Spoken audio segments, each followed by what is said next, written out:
Hey, Nick Mendola here, Pro Soccer Talk. Super stoked to have Meghan Klingenberg in the perfect time of year, the World Cup, but also because she's the co-host of my new favorite, Futbolista, a 10-part bilingual Women's World Cup podcast from NBC and Telemundo-owned stations. Profiles the most inspiring, rising, and established stars of the tournament, like Sophia Smith, Crystal Dunn, Estefania Benini. And Meghan, I just want to start here. We're gonna start at the podcast and we'll go back to it. But I mentioned to you before, I randomly turn on the TV and you're on TV after Saturday Night Live. Have you caught yourself on television? Obviously, you've seen yourself play on television, but like, that's pretty big.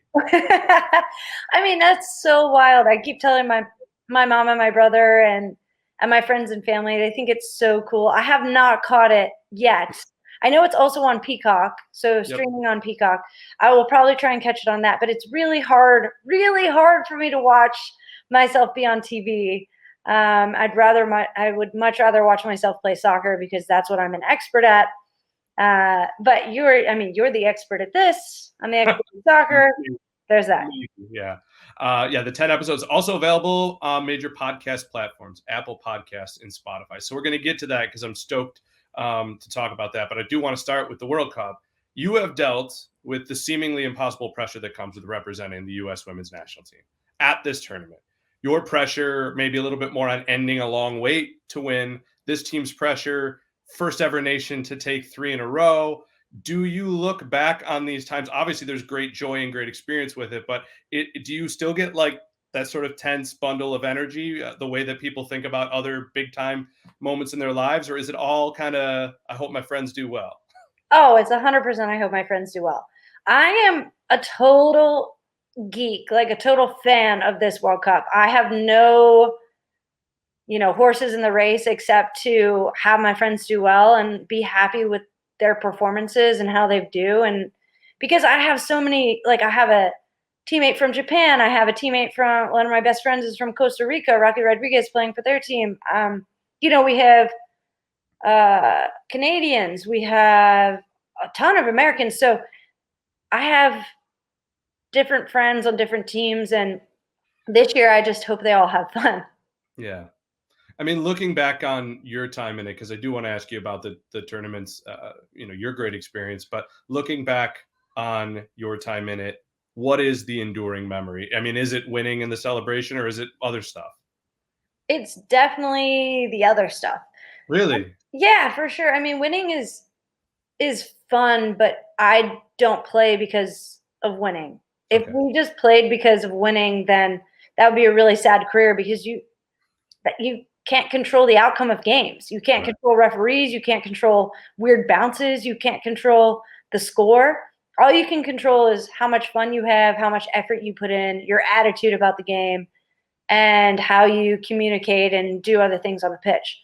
So for me, it's about like focusing on all of those controllables and basically having the most fun that I possibly can. And when I look back at the World Cup, it's remembering how much of a stress ball I was, remembering how much money everybody else made than me off of my hard work. It was like remembering about the food and how we had a chef for the first time and how cool that was, and having a blast with my friends. And one time the bus left without us, and so we had this team joke where it might be one nation, one team, but it wasn't one team, one bus.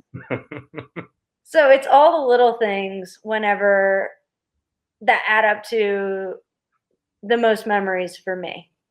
That's really cool. And obviously, a terrific perspective to keep.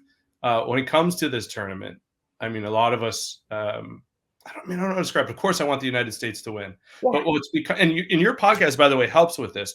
We have so many more. There have always been compelling stories, but they're out there now, right? So it's not just your podcast, but reading out there and being like, oh, I've read about her. She's fantastic. Or this person, they've done amazing things.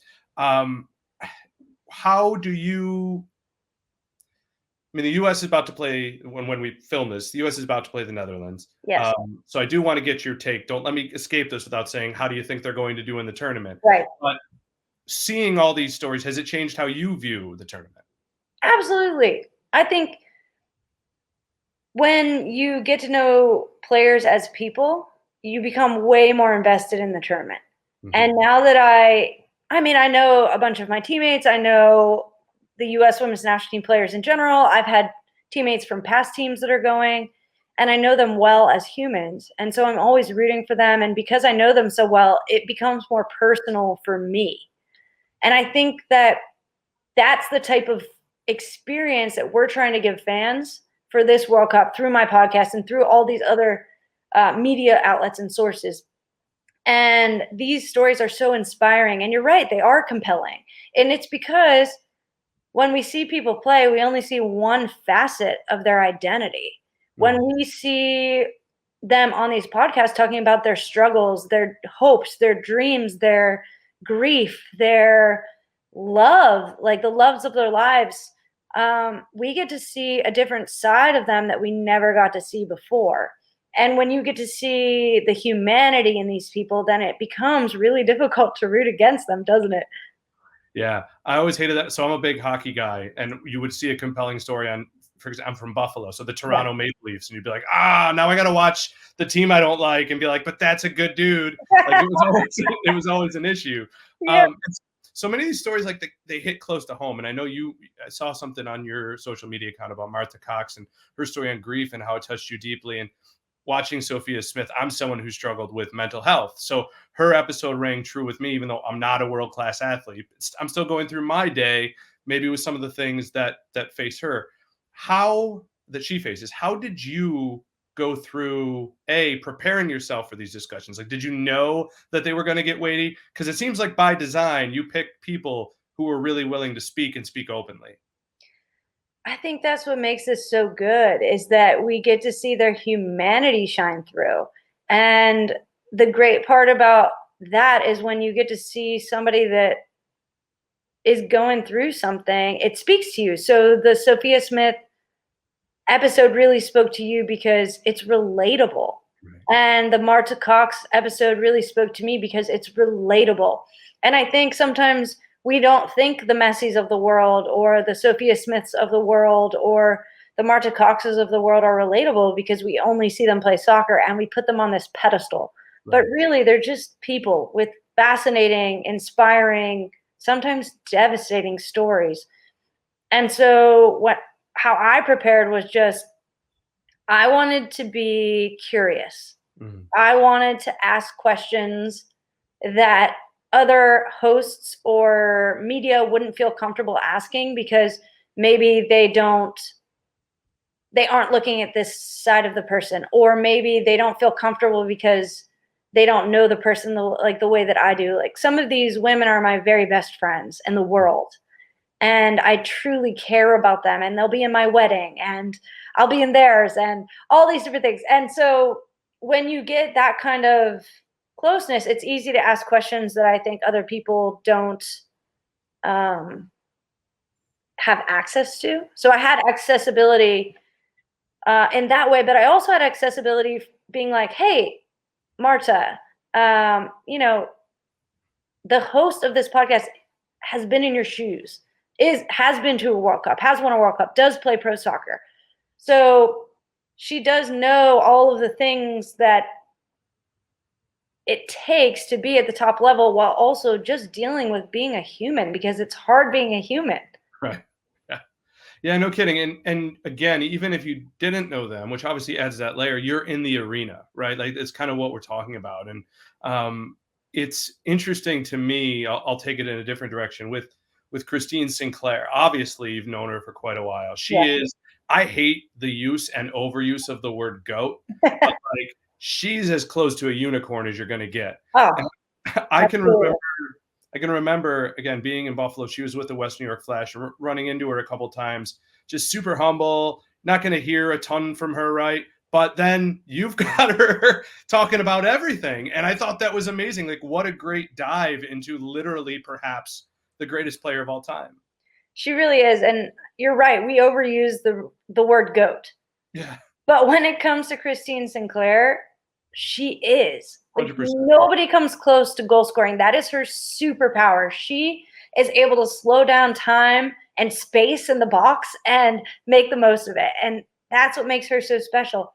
But what also makes her so special is how thoughtful she is, how she really takes her time with situations and problems and doesn't just jump to conclusions. In that way, she's, super humble because she doesn't think that she's always right. Right. What she does is make sure that she takes a look at the situation and takes a look at the people and tries to get to the root of what's happening instead of just being like, oh, this is what's right and this is what's wrong. That's what makes her super special as a captain. And she's definitely not one that opens up very easily. She's like a coconut. It takes a little bit of time to get through the hard exterior, but once you get to the middle, it's pretty sweet and, and soft. And I think that's Sinky in a coconut shell, if you will. She's just the type of person that kind of holds you at arm's length, but once you get to the inside, she really cares. She shows you how much she cares, and she shows you, what you mean to her. And I think she was able to do that on this podcast. And it was super cool to see because she doesn't let anybody in like that. And she let everybody in because it took me years to get to the point where I feel like I could have called Christine Sinclair a good friend. And now I feel like I can actually call her a good friend. But she would have never talked to me about these things that she talked to on the podcast without feeling comfy. Right. And the way that she spoke to everybody and about her mom and the struggles that her family has been with, I know was really personal to her. Yeah. I thought she did a fantastic job with it. It was, it's a long running thing, so to have to take the reins to it and be on camera and all this, you did a great job, better than I would have done. So there you go. You got me in soccer and you got me in that too. So it's exciting. One last thing before you go, because I know you got tons more to do today.